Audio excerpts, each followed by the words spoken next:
Welcome to the Fast Leader Podcast, where we uncover the leadership life hacks that help you to experience breakout performance faster and rocket to success.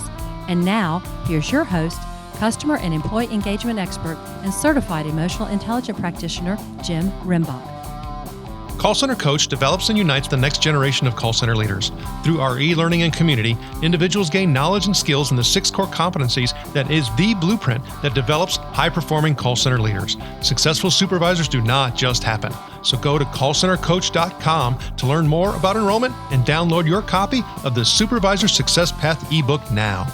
Okay, Fast Leaders Legion, today, man, we're going to have a great conversation because I have Chuck Mollor on the show with us today. And Chuck was born in Ridgewood, New Jersey, and raised in New Rochelle and Larchmont, New York. He grew up with 2 younger sisters, only 1 and 2 years younger. His father was killed in a car accident when he was 2.5 years old, and his mother grew up in Switzerland and raised the 3 of them on her own while learning English, looking for a job and dealing with a variety of health issues. He was very active with sports and music, and both were essential releases for him growing up in a very humble and challenging childhood. He was fortunate enough to receive a second chance in high school, which gave him greater confidence and a more significant belief in himself and his potential. Baseball and soccer gave him greater confidence, and he attended summer camps and became a summer camp counselor, and had a strong impact early on helping him to identify his leadership qualities. Chuck started early in management consulting and continued in that field for most of his career. He experimented in working with small and privately owned organizations and large firms, but always gravitated toward challenges building or changing practices and capabilities. In 1995, Chuck built his own practice, and after 5 years, he went on to a few other adventures which helped him realize that he could take the next steps to meet his goals. And 15 years ago, Chuck started his own firm and became an executive coach. He is immensely proud of his legacy of being a father to his 4 children, and he enjoys all of his outstanding colleagues and finds incredible joy in the difference that he can make in the lives and effectiveness of leaders and their organizations. Chuck is passionate about helping others achieve success and currently lives outside of Boston, Massachusetts with his 4 children. And he's also the author of The Rise of the Agile Leader. Can you make the shift? Chuck, are you ready to help us get over the hump? I'll do my best, Jim, but thank you. That was a very nice introduction, and I'm thrilled to be here. So thank you. And man, I can tell you, we've had some, great staging conversations for this. Right. So I'm looking forward to it. And so for me, as I was going through this particular, this book, and I'm like, there's just so much in here in regards to insights that I think it's best, for our listeners and watchers, to me, just to kind of go through this table of context, because I think it's going to open up our discussion immensely. Okay, so chapter 1 talks about the future of leadership and that being that future is right now. You give some insights in regards to your story. And in the question, you ask the question, can anybody be an agile leader? And then we talk about the business case for leadership. And then the secret sauce. And then in that secret sauce, we talk about self-awareness, motivation and drives, perception, feedback, and passion. And then 2 sides of the coin, which happen to be self-acceptance and then self-development. And I think that's a foundational pillar, and we'll talk about that. The triggers, identifying your triggers, knowing managing your triggers, and being right, how it's irrelevant. Your keys to success, our most precious gift, the leadership shift, the art of asking questions, continual self-evaluation, being whole, can you ride the wave, purpose, emotional intelligence, executive presence, strategic leadership flux, high-performing teams, creating culture, managing change, talent optimization. And I'm like, oh my gosh. When I look at this, I'm like, I can make some decisions and some choices here, and I was like, one can be, man, this is just way too much. Forget this. I'm not, I don't know if I want to be undertake that. And what's your potential response to that? No, I think that's a fair statement, especially after reading the sort of, what the profile and what the information in the book is. So this is a very different leadership book, right? I at least in my opinion, and from conversations with people, my intent was not necessarily try to be different. My intent really was try to provide a roadmap for any leader to get to the next level.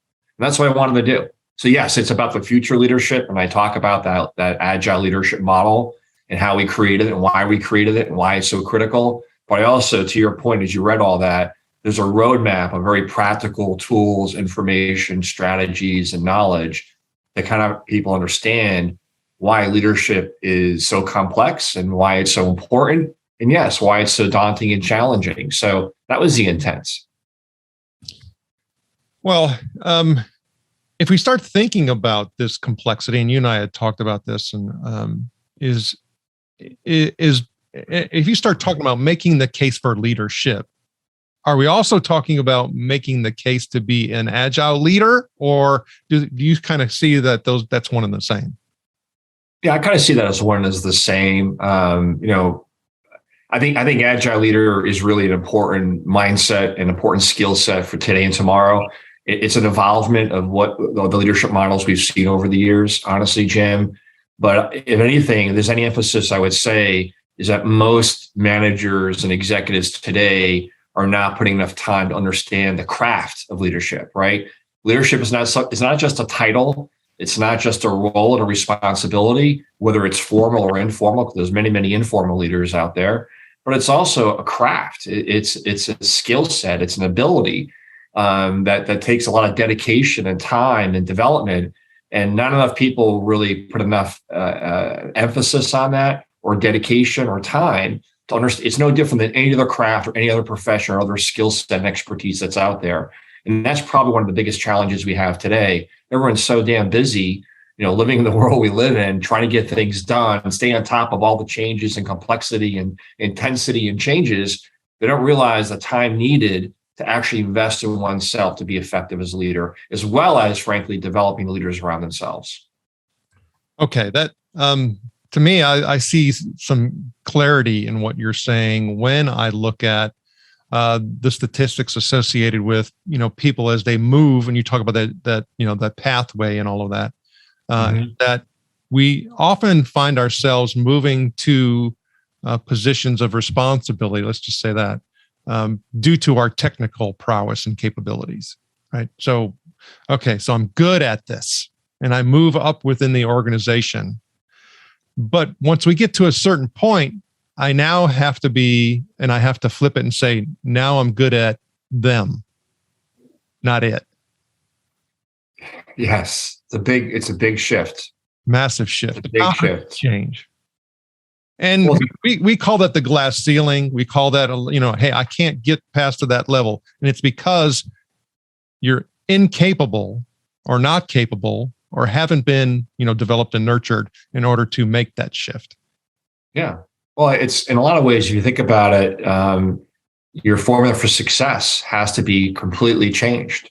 So you've gotten through your whole career up to a certain point with one formula: expertise, getting results, whatever that expertise is for yourself as an individual. Yeah, maybe you're managing small teams and projects and so on, but it's really all about you. And as you advance and now have leadership responsibilities, which also goes into managing teams and organizations, there's a major shift, as you said, shifting from yourself to them, to your people. And it's really about their success now, not your success. And frankly, also the shift to being strategic. That's getting out of the day-to-day and hands-on and in the details and in the operations or in the gut of what you're trying to do day-to-day, and really operating at a whole nother level. So those are the two biggest shifts that you have when you start advancing in leadership.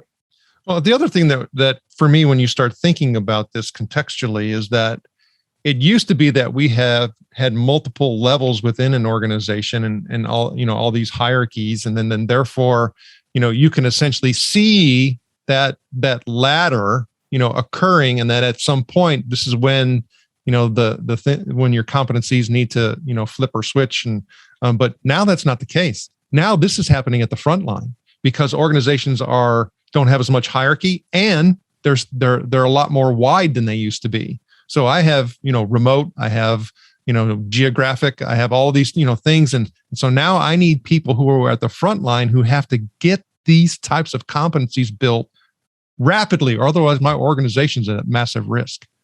Absolutely. And, and not to overstate the obvious, but, and this is obviously nothing new, what I'm about to say, but, different leadership capabilities are going to flex significantly depending what size organization and where you are in your business cycle.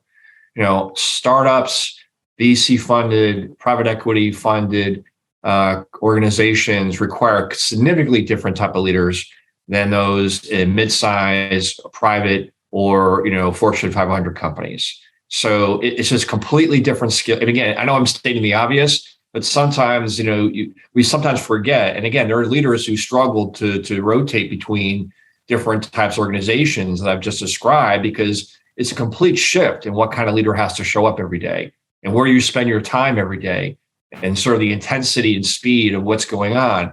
Frankly, bigger companies, even the Fortune 500, are starting to realize that their individual business units or functions or capabilities have to be run in a more entrepreneurial, leaner, more agile way, and which is why the agile concepts are actually creeping into big organizations now. Because if you look at the road wreck of Fortune 500 companies over the last 25 years, 60-70% don't exist anymore. Think about that. That's startling. And most people don't realize, why. And it's not just innovation. Yes, innovation is definitely one of the major themes. It really kind of boils down to how effective leadership you have in those organizations, and how they're running their organizations, where they spend their time, and all the things we talk about. As you're talking, I start thinking about those instances and situations where we used to think that essentially it was instant credibility that is provided when somebody may say, well, I was, this type of person or executive or leader at, right, and just name the Fortune 500 company. And then they go to a startup and they suck. Yeah. It's like, you don't know nothing, right? And it's because they have this very small, ecosystem that they're working in, and very different, responsibility sets. And to me, that just hit home when you said that. So, us saying, well, I've been doing this for 30 years, I don't know if it holds as much water as it used to. Well, again, it all depends. And the depends has a huge asterisk next to it, right? Because it depends on your ability to be flexible, adapt. Adaptability is huge. I've seen people do it, but ultimately you really need to know yourself, not just behaviorally in terms of your leadership style and your leadership capability and strengths and blind spots and weaknesses, which is really critical. But you really need to understand, what environment do I really thrive in? Because at the end of the day, it's not about being a chameleon. Sure, we can all adapt. We can all modify ourselves on some level, but not to the point where we're stepping outside of who we are. And going back to what you said earlier, there's a reason why startups or emerging growth companies, that executive team that's running and gets to a certain level of size and success and organizational size, very often they move on or they get phased out because they no longer have that skill set and capability to take that organization, that business to the next level. So, yeah, and sometimes it's just being brutally honest with ourselves. Do we even realize, hey, we're just not a good fit for this organization or this culture, or kind of where we are in the business cycle of this organization? You probably remember years ago, Jim, there were, sort of references, sort of quadrants of what kind of CEOs needed, depending what kind of company it is and where they are in that business cycle, right? Are they going through restructuring? Are they going through significant growth? Are they looking at mergers and acquisitions? Or are they looking kind of retaining their market position? Well, those are completely four different skill sets in terms of how you run a business. And it's not always as simple as that, but that's something that's also factored into all this. Well, I think you bring up a really, really important point. There's so many things that stood out to me in the book, and there's one of the areas that for me, when I start looking at, okay, so how do we start looking at an organization, and every single day that we're there, quite frankly, is we have complexities and things that we have to deal with. It's the way that the nature of the world works today, and that for us, we have to do it as a team. Talking about any type of transformation, any type of change, we have to do it as a team. And in the book, you talk about us being, as leaders, being able to categorize our employees so that we can most effectively help that organization move to where it wants to go and where we want it to go. And you say that these are the four essentially categories that we have to place people in. And therefore I want to talk about, well, what do we do once we're able to do that? Or maybe even how we do that. And then what do we do? Is you say, if we're talking about creating a culture, is that we need to find our culture champions. We need to find our grinders, our silent killers, and our contaminators. And let me explain how you describe these people. So a culture champion is high performing, as well as has high engagement. They believe in the company and the values, and they work hard, and we reinforce them and also deliver tangible results. Grinders, they're high performing but low engagement. There are high achievers that get work done but feel less, but feel removed from the company. And then we have silent killers who are low performers, but yet have high engagement. And it says, while they love coming to work, silent killers don't always like doing their work. And then contaminators are low performing and have low engagement. And this is where you can expect the most resistance. They don't deliver results, and they aren't invested in the company's mission. So what is the benefit of doing this categorization in regards to helping an organization get where it needs to go?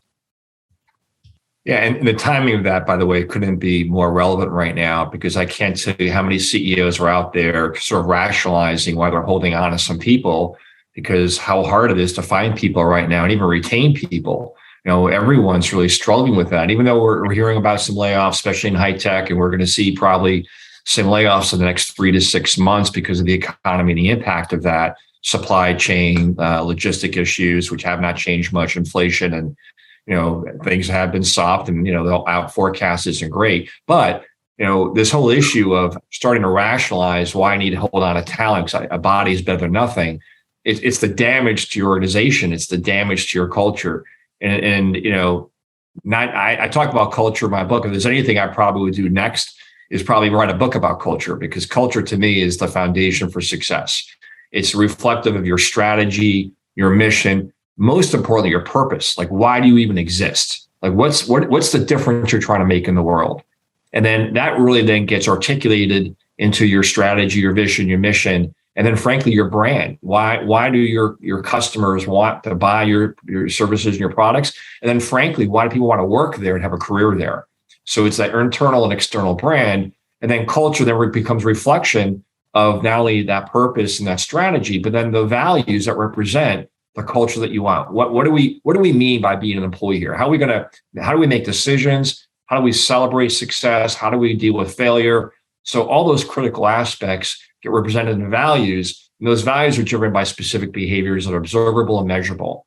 So when you start talking about these kind of 4 employee groups and engagement, for those in your audience, employee engagement is a concept that's been around for about 25 plus years. It's really about measuring how high engagement your employees are in terms of their ability to not only be engaged in terms of mindset and positivity, but going beyond the minimum requirements of your job. So the correlation that's really critical here is that research has shown for the last 20 plus years, there's actually a financial performance correlation to your business in terms of how engaged your workforce is. So the higher the engagement level, and these are by measurable engagement scores through surveys, the higher your employee engagement scores, the higher your financial performance is. And there's been a consistent correlation to this for a number of years. So it's actually really powerful stuff when we talk about engagement and how engaged your employees are. So when you think about going back to low performance or low engagement is sort of like it sucks the air out of an organization. If you're not addressing the fact that people are not engaged, they're barely showing up, and oh, by the way, they're hardly performing. Personally, as hard as it may sound, the worst thing you can do is hold on to those people. Because what do you think your highly engaged and highly performing people are going to say? If that's this culture, if that's this organization's brand and philosophy, why do I want to be here? I want to be here. I want an organization that's going to hold everyone accountable, both in terms of values, performance, and engagement. Otherwise, I'm not going to be here. So you're sending the wrong messages to your people, your top performers, your top engaged people, if you're not addressing that low engagement, low performance population. Well, and then I start thinking about how you address them. And, our typical and conditioned response is punitive. That's how we approach it, and we address that. This is unacceptable. You'll be put on corrective action, da, da, da, da, da, da. But I think, to me, I want to get your perspective on our typical approach and what it really should be. What are your thoughts on that?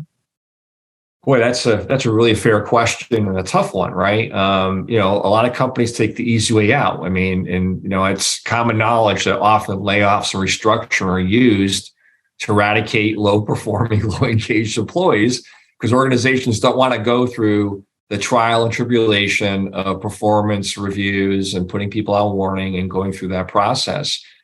Some organizations have really evolved to much more transparent approach, which is here are our expectations. Here's the clarity of what we mean by not only high performing, but also in terms of being highly engaged. Like, how do you even articulate that for your organization? And by the way, this is our standard for everybody, whether you're starting off in your career at the lowest level of position in an organization, all the way up to the CEO.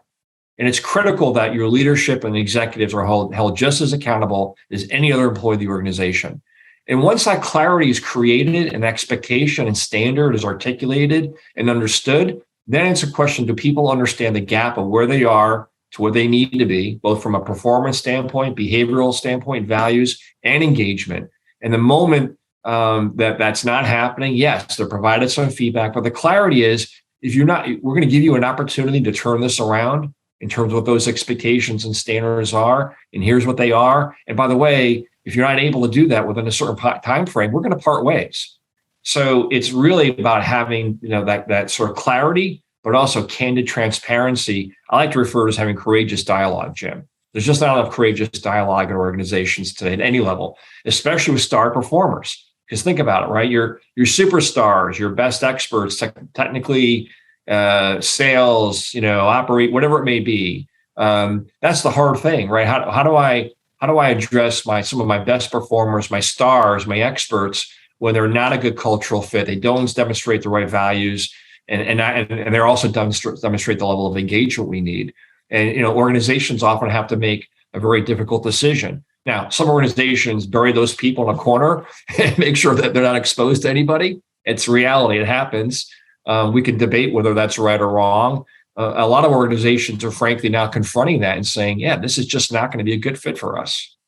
Well, to me, I think that's where the whole, lack of leadership skills and abilities and, capabilities really comes into play. And I mean, the numbers, when you start looking at, bench strength, when you start looking at, what people think. So there's, and here's what is in my mind. There was a study that came out that was around, asking human resource and learning and development professionals, what percentage of your workforce do you believe is capable of handling their, next level of responsibility in regards to leading of others? And the number was like 17, 18%. It was massive. It was extremely low. Yeah. So if you put that in context with what you're talking about, people just don't have the skills to have those types of conversations. They don't, and ultimately that's the organization's responsibility. If you're not thinking early enough through whether you want to call it traditional succession planning, high potential development programs, where you identify your potential top talent, and now there's definitely been some talk out there and some discussions and some research about whether or not you even want to call them high potential. Like, what does that even mean? Right. But ultimately, it's about, I've identified talent, top talent that I feel can really, have an opportunity to advance in this organization, how you want to frame that. And what am I going to do to actually give them opportunities to stretch themselves in terms of roles, responsibilities, projects, visibility, as well as some, formal development. And it's honestly, it's a huge issue in corporate America today. And, in other parts of the world, we're not doing enough, to your point, where we're actually giving those people exposure, rotational assignments, projects, mentorship, formal education, and stretch assignments. Because if you don't make those investments, you don't have that future next generation of leaders for your organization. So, and we're sitting here and we say organization, and some of the context and much of the context is talking about large organizations. But again, I think it's just like a universal. It's just organization. I mean, arguably, we can even see it at the political level. I mean, we have dysfunction more than we have, forward, movement and positive gain. And when we start looking at that, that's splattered all in front of us. And so to me, after a while, I just want to even turn off the political campaigning, because it's all about the exact same three reasons that came out into the survey, the political survey polls on, what's important to people. But yet all we do is put things in place. The next administration comes in and reverses it all. It's like, okay, how long do we keep doing this crap? And the problem is, we're voting them into position, or we're just choosing not to vote, which that's a whole different problem. I start looking at contextually, how do we make these transformations, and how do we start with ourselves, and move this forward, and then therefore, create the frameworks, create the systems, and do all that. And I know this is in the book, but then I start looking at where's the biggest hole. Anybody, and I look through at all these chapters, where do you find is the biggest hole? Boy, there's a lot of holes, and it's been evolving the last couple of years, and the holes are different depending on the organization. But one of the biggest holes, and I sort of alluded to this, is sort of like the executive team is not holding itself accountable enough. You can talk all about your purpose and your mission and your values and your culture all you want, and culture is that foundation, the glue of why people want to buy your services, buy your products, and work there. Yet, if you're as leadership don't demonstrate those values that reflect your culture, you're not going to have the right culture. You're not going to have the right work environment. You're not going to have an engaged workforce, which then really does translate. You're not going to have the right financial performance, which is ultimately what every leader is held accountable, no matter how big or small your organization is. So that's the dots that get connected. So the biggest issue today, honestly, or Jim, is that people are not connecting the dots. Why? Because they got their head down, with the plow as a farmer, plowing their field, not looking, at the peripheral of what's going on in their organization, culturally, strategically. And that's why there's turnover. That's why people are leaving. I'll give you a perfect example. So some recent research, about 6 months or so ago, came out and talking about, this whole big issue around turnover, right? The great retention, we've all heard about it, and now there's more terms, right? What's going on? The silent, what is it? The silent resignation, I guess, or something. Yeah, I'm losing track of all the concepts that people are throwing out there, and they're awesome. But I guess easy reference, except for people like me who don't remember anything. One example would be that you ask companies about 6 months ago, and it was either Gallup or one of the big real research institutions that said, why are people leaving? And companies came back and said, money, leaving for more money, not making enough money, mental health, anxiety in terms of working hybrid, virtual, or just because of the impact of COVID, and then the hybrid, and either being forced to work hybrid, virtual, or in office, and the impact of all that. So essentially, those are kind of like the top three. There were more, but those are the top three. Now, when asked to employees why they were leaving, their answers were completely different. Essentially, their top two reasons why: I don't feel valued and appreciated. And you sit back and you say, well, that just seems so commonsensical in terms of how you do that, but it illustrates, what's happening out there, which means everyone's scrambling. Everyone's scrambling with day to day. I don't have enough people. I'm not managing enough. I'm actually in the trenches trying to get stuff done. Our clarity around direction, strategy, where we are, where we're going is changing constantly because the world's constantly changing. Consumers' demands and needs and interests, whether you're, B2C, C2C, whatever your business model may be, it's so complex and shifting so quickly. And then you add all the complexities of the day to day and people and turnover, retention. People just they're drowning or their head spinning, and they're not taking a step back enough in creating time for reflection and strategic thinking, and really start to compartmentalize, hey, where do I need to be spending my time? What are the key drivers for success for my business or organization?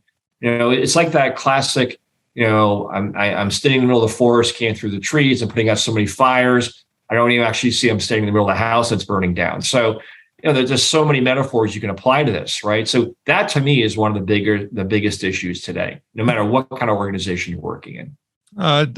This particular issue and what you're talking about, like you're saying, that hole has been continuing to grow at at an ever increasing rate because of the ever increasing rate of the complex Yep. complex nature of the workforce and workplace.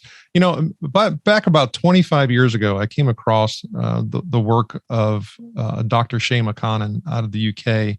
And his work has stuck with me forever. And he talks about, satisfaction of work and the keys to engage employees.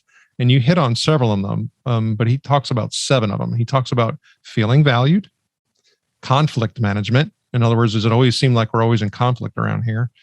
Ownership, do people that take ownership of what they're supposed to be doing and what they need to do and what they're expected to do?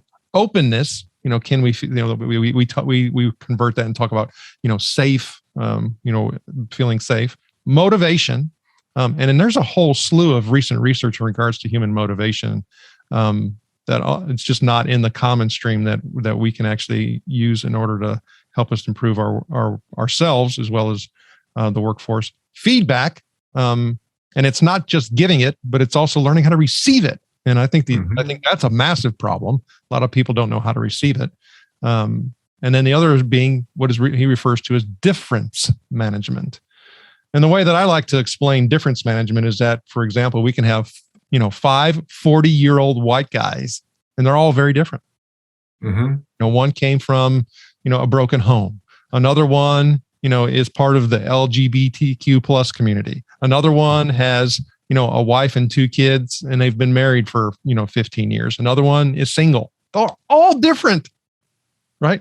And when we put those in context, I think, we can now start, having a whole different, culture that gets created when those are top of mind. So I love that work.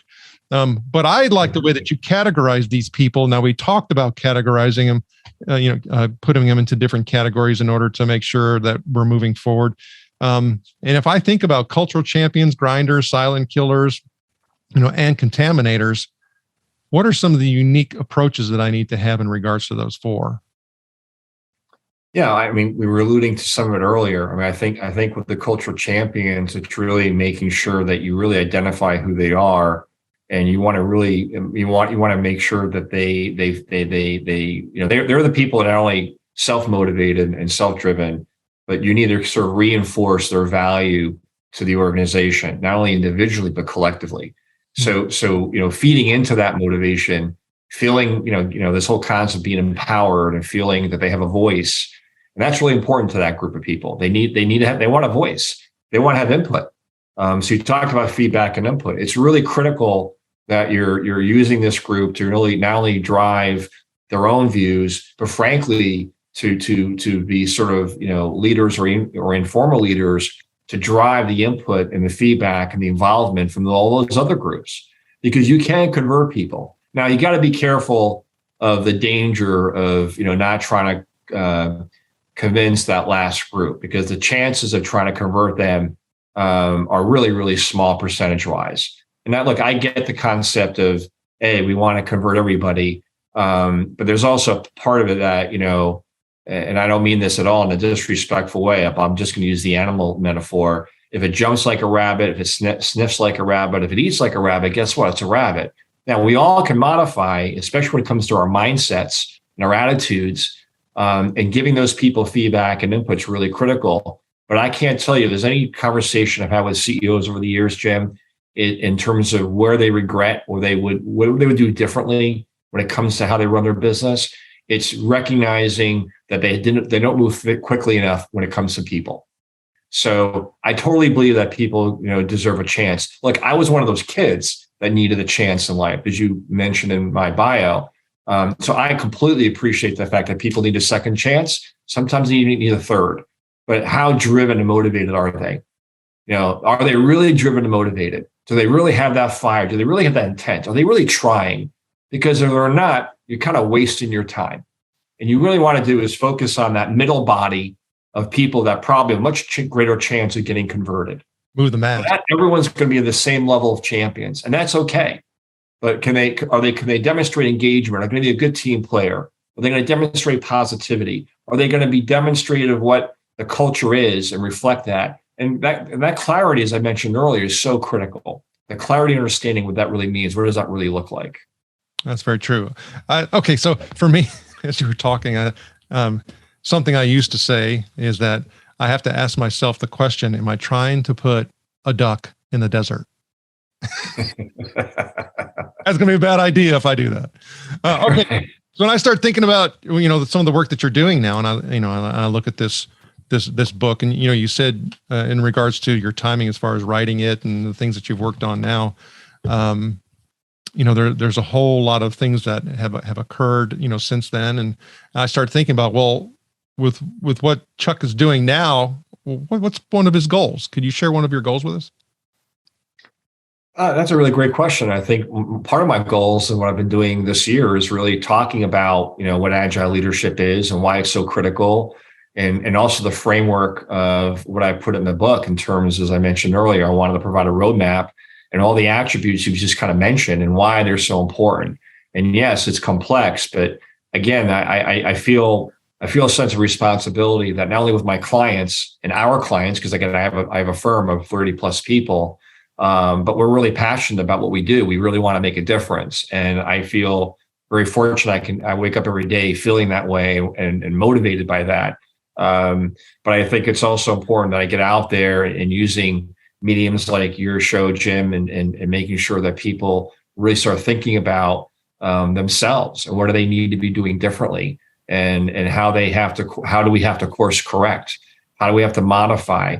You mentioned earlier this notion of, are we thinking about people individually, not because just the experiences they've had in their life, but also who they are behaviorally, kind of what motivates and drives them is so important. So, and then you add all the other things that are happening, right? Diversity, inclusion, multiple generations, hybrid workforce, challenges in terms of how to manage your complexity of people being in office or hybrid or virtual. We can go on and on. So yes, it's complex. It can be draining, but how much time are you investing in yourself to really understand yourself and what kind of leader you are and what kind of leader you aspire to be? And that takes some time and reflection. So, my goal is continue to make sure I'm getting those messages out there and using all kinds of venues to really help people, whether we're working them directly or I'm just simply out there trying to educate and provide a sort of a blueprint of what people need to be focusing on. And the Fast Leader Legion wishes you the very best. All right, Fast Leader Legion, here we go. It's time for the hump day hoedown. Okay, Chuck, the hump day hoedown is the part of our show where you give us good insights fast. So I'm going to ask you several questions, and your job is to give us robust yet rapid responses that are going to help us move onward and upward faster. Chuck Mollor, are you ready to hoe down?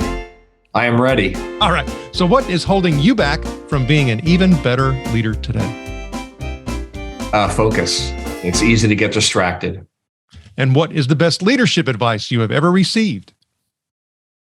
Stop and think about how much time you're leading versus how much time you're managing. And what would be one book you'd recommend to our Legion? It could be from any genre. Of course, we're going to put a link to The Rise of the Agile Leader on your show notes page as well. Yeah, there's actually a really good book out there about joy in organizations and joy in leadership. Highly recommend it. Okay, Fast Leader Legion, you can find links to that and other bonus information from today's show by going to fastleader.net/Chuck Mollor. And Mollor is Mollor. Okay, Chuck, this is my last hump day hoedown question.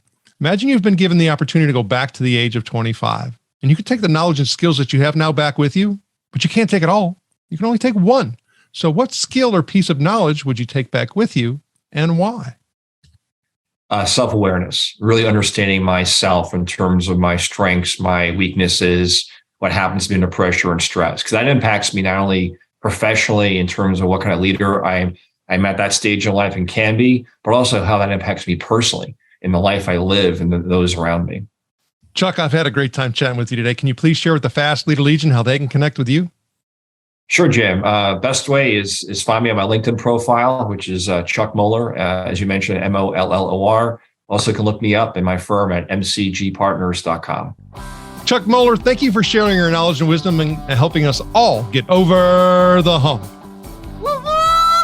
Thank you for joining me on the Fast Leader Show today. For recaps, links from every show, special offers, and access to download and subscribe, if you haven't already, head on over to fastleader.net so we can help you move onward and upward faster.